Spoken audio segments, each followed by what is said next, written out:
we'll be discussing the ideas of some of the individual teachers like White Waldo, Jessica Crow, Aaron Baswell, and I'll also try to provide a brief outline on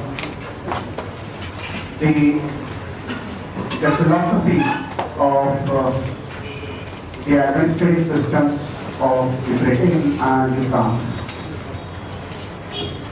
But there will be still few topics that will not be able to cover. Like I said, they referred to network theory, chaos theory, sense-making theory, and also the view on development by Mr. Amartya Sen on Bhagavati. Some of these I think will not be able to cover. But see, on this, I will be providing you some handouts. You can collect it by the Saturday itself.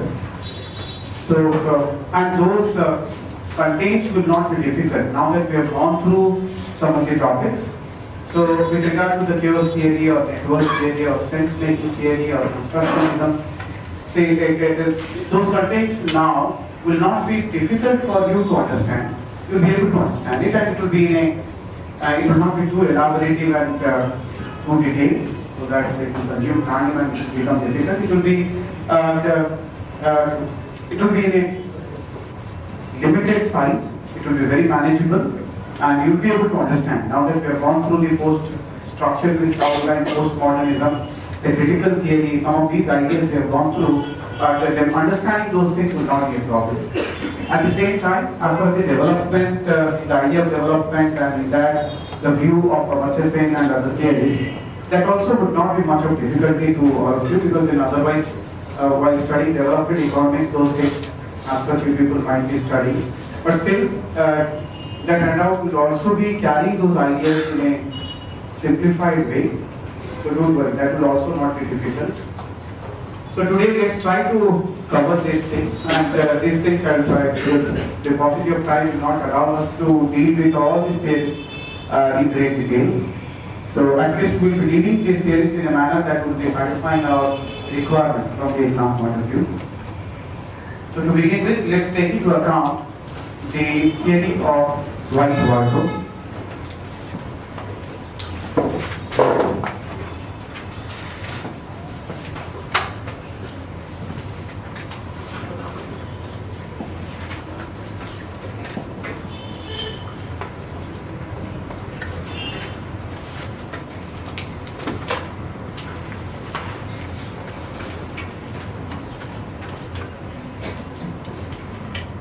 All of you are familiar with this name? None of us are unfamiliar with this particular name. We know this name because of which topic that we studied? Minopru Conference, the New Public Administration Minopru Conference. He has been the chairman of Minopru Conference 1 and Minopru Conference 2. Basically a professor of the Syracuse University, the university which hosted this conference. See, Waldo has been very critical of the classical authors in public administration, classical theories in public administration, and has been also very critical, very highly critical of the behavioral school in public administration, while also not sparing the modern organizational theories.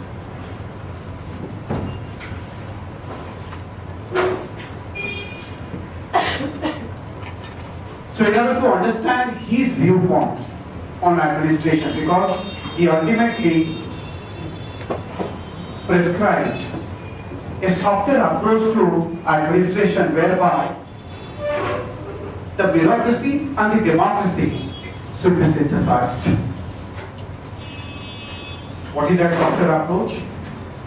And how Waldo has been highly critical of the classical theories of administration, behavioral approach in the public administration, and as well as has not been very much in acceptance with the modern organizational theories. Let us try to understand. See, as I referred, Waldo has been very highly critical of the classical theories of administration. When we talk about classical theories of administration, what all it includes? Again, the broad domain, what we have been actually included under that orthodox public administration, the trilogy.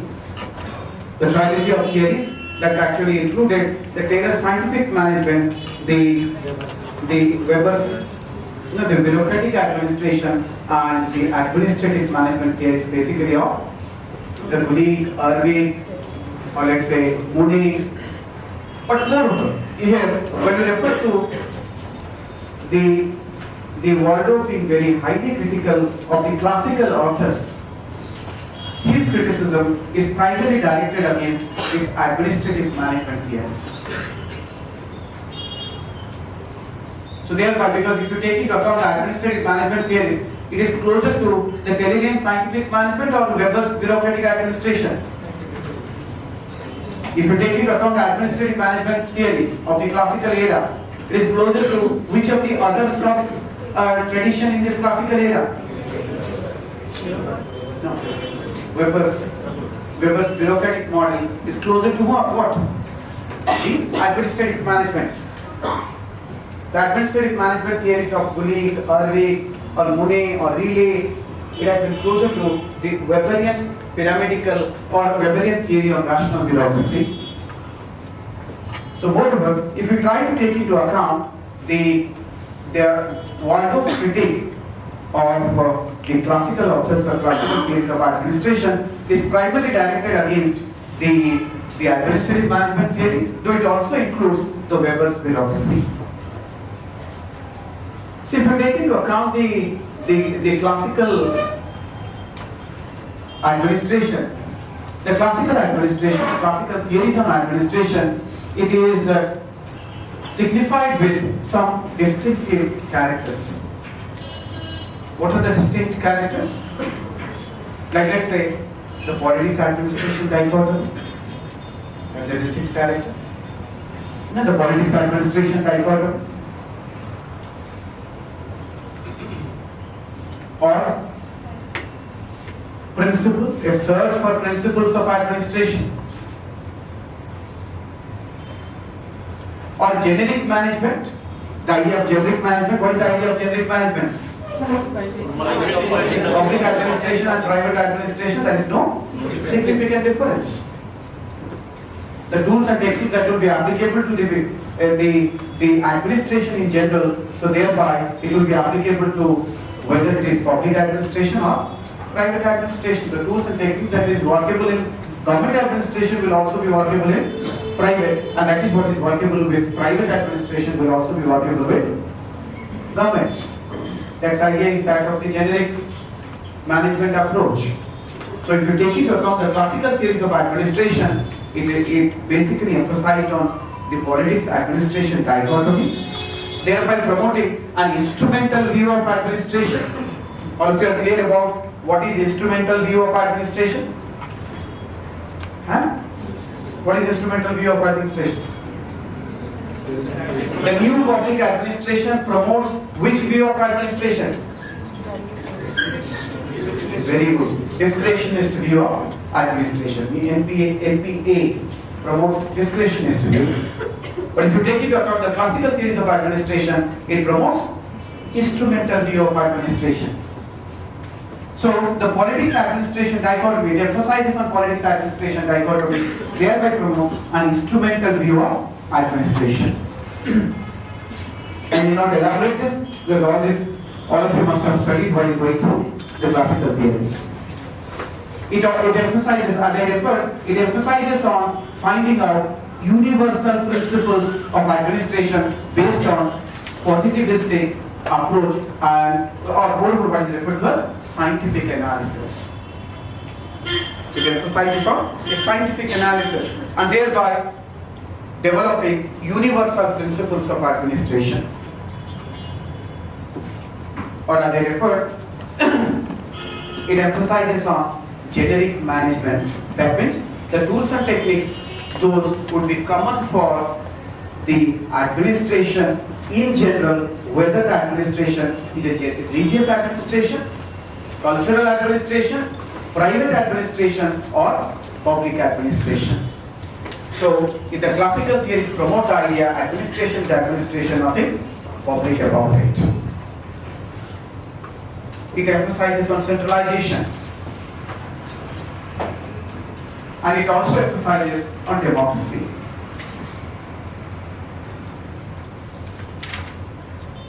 As Weber would say, bureaucracy as an body of appointed officials or appointed professionals headed by a non-appointed head or a political head.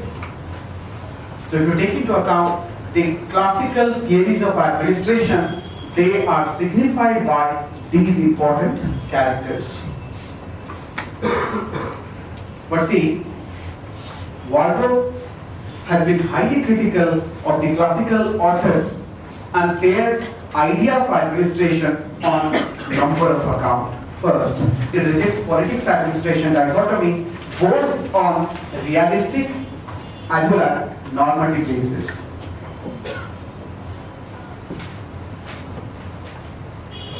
So the Waldo has rejected politics administration dichotomy both from the descriptive perspective as well as from the normative perspective. I hope this also all of you would be able to understand. What is the descriptive perspective? What it is. What it is. What it is in reality. So to understand the administration being completely isolated from politics, in reality it is misleading. It's not true. Rather, the politics and administration in reality, they operate by interpenetrating each other at many levels. So that's what Waldo is saying. This is what this politics administration dichotomy has been promoted by the classical theories of administration. This is not true at a descriptive level. That is, in reality, it's not actually the fact. At the same time, this dichotomy is also not desirable. So normatively, it cannot be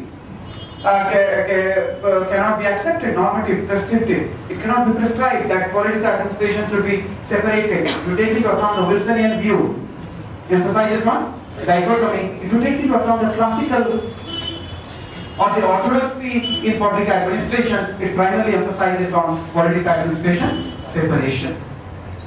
So Waldo in fact has dismissed this not only on the descriptive basis, it has also rejected it from a normative perspective or from a prescriptive perspective. That's not desirable that administration should be insulated from politics. At the same time, Waldo has been also critical of the scientific claim of the classical theories of administration, or a claim of scienticism by the classical theories of administration.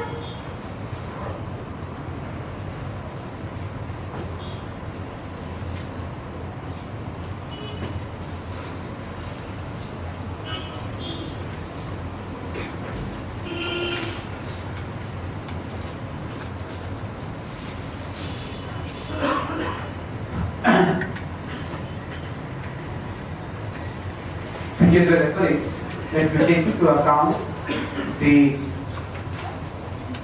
classical theories of administration. The classical theories of administration emphasized on developing scientific management or scientific administration while rejecting the rule of thumb approach. That is what all of us have studied.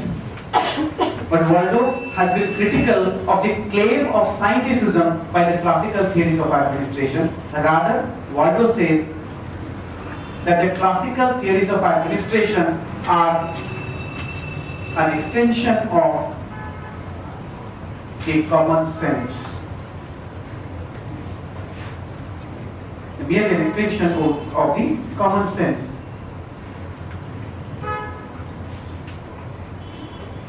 That means he is dismissive of the claim of the classical theories of administration of being scientific. In fact, Waldo emphasizes that the classical theories of organization are also not authentic because it has ignored irrational and informal aspect of the organization.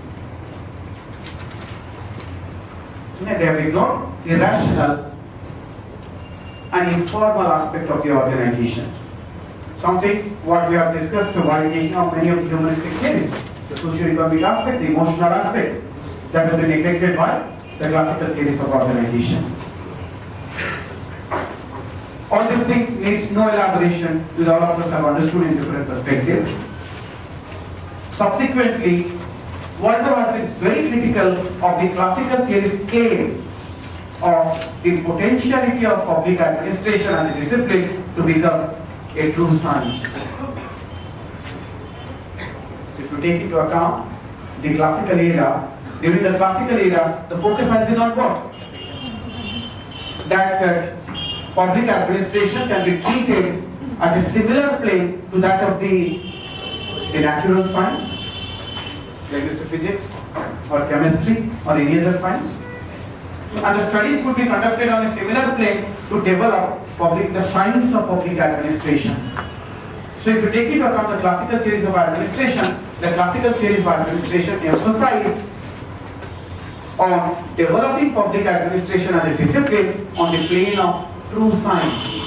That is what is the positivistic emphasis. Waldo has been dismissive of this claim. Waldo has been doubtful of this claim.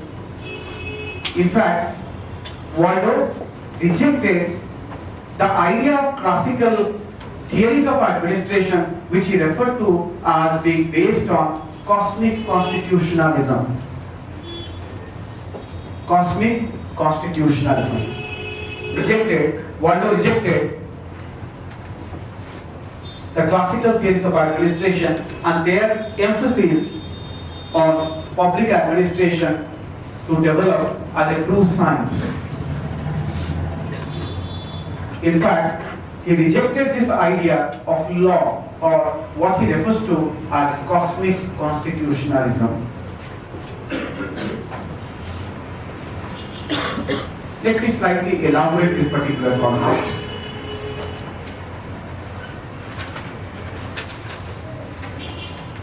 See how the classical theories of organization see the scientificism in public administration. They feel through scientific analysis based on the overall philosophy of positivism, it is possible as Greek and